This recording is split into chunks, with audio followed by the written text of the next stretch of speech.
সর্বভাবে সমান বিস্তার।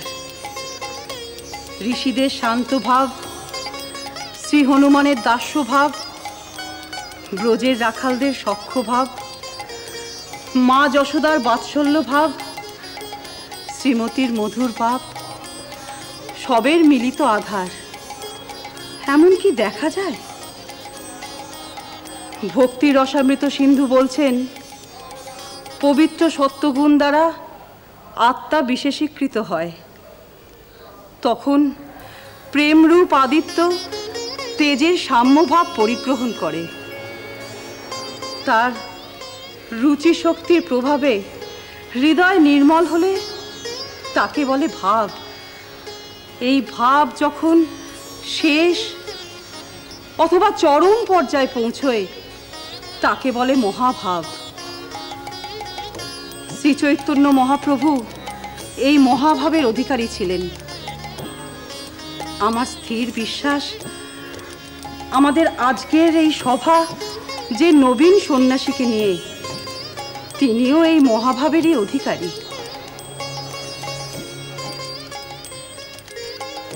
এই সভাস্থ এমন কেউ আছেন কি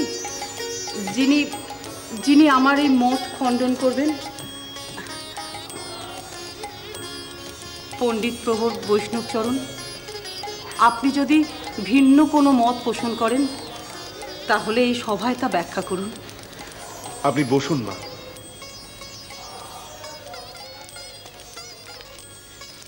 ভৈরবী ব্রাহ্মণী কি বললেন তা আপনারা সকলে শুনেছেন, কিন্তু ভৈরবীর গাঁতার্থে আমার কিছু বলার আছে। এই মহাপুরুষকে আমি আজ চিনি না।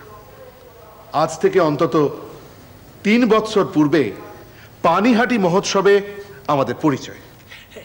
হ্যাঁ হ্যাঁ, সেই যে গো, আমরা সব একসাথে মালসা ভোগ নিয়েছিলুম, মনে আছে? মনে নেই?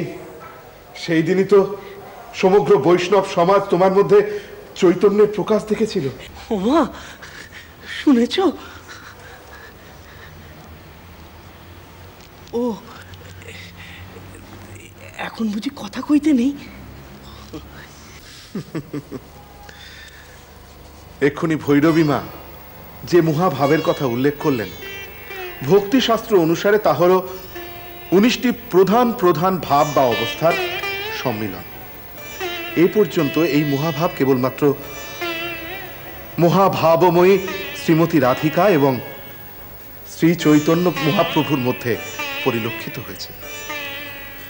কি আশ্চর্য, ঠিক সেই একই ভাব এর মধ্যেও প্রকাশিত। মানুষের জীবনে যদি সৌভাগ্যক্রমে কখনো মহাভাব উপস্থিত হয়, তাহলেও এই 19টি ভাবের মধ্যে থেকে বড়জোর 2-5টির লক্ষণ প্রকাশিত হয়। কেননা এই 19টি ভাবোচ্ছ্বাসের বেগ মনুষ্য শরীর ধারণ করতে সমর্থ হয়নি, আর শাস্ত্র বলছে পরেও হবে না। বলে কি গো, রোগ ব্যাধি যে নয়, এটি জেনেই আমার বেশ ভালো লাগছে গো। এ আমার কি সৌভাগ্য, আমি কল্পনাও করতে পারছি না বাবা। তার মানে ওই অবতার মহাভাব, হ্যাঁ, মানে আমরা আগে কেউ বুঝতেও পারিনি। বৈষ্ণবচরণও বলেছেন, আমি আগেই ভেবেছিলাম। সত্যি সত্যি সত্যি কি জানি বাবা। আমি এতক্ষণ আপনাদের 19 প্রকার ভাবের কথা বললাম। এবার আমি ভৈরবী মাকে অনুরোধ করব, অবতার মহাপুরুষের 32 লক্ষণ সম্পর্কে আপনি আমাদের চেনান। আপনি, আমি উল্লেখ করছি।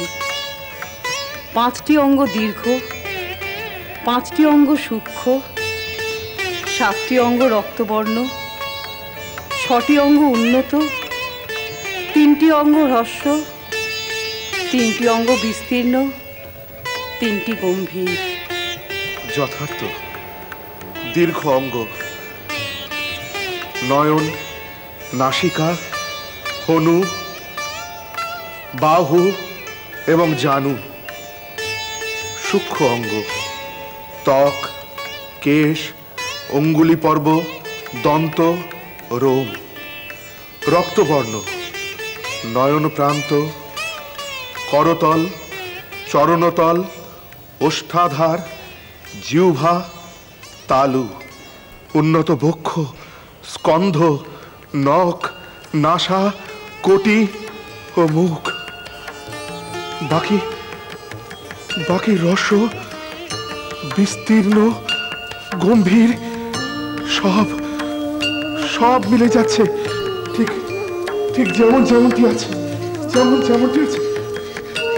না না না, কি করো কি বৈষ্ণব চলো, তুমি এত বড় পণ্ডিত। না না, ছি।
আমার প্রতি তোমার বড় মরমই টান না গো, নইলে এত আদর থাকতে তুমি আমাকে বেছে নাও।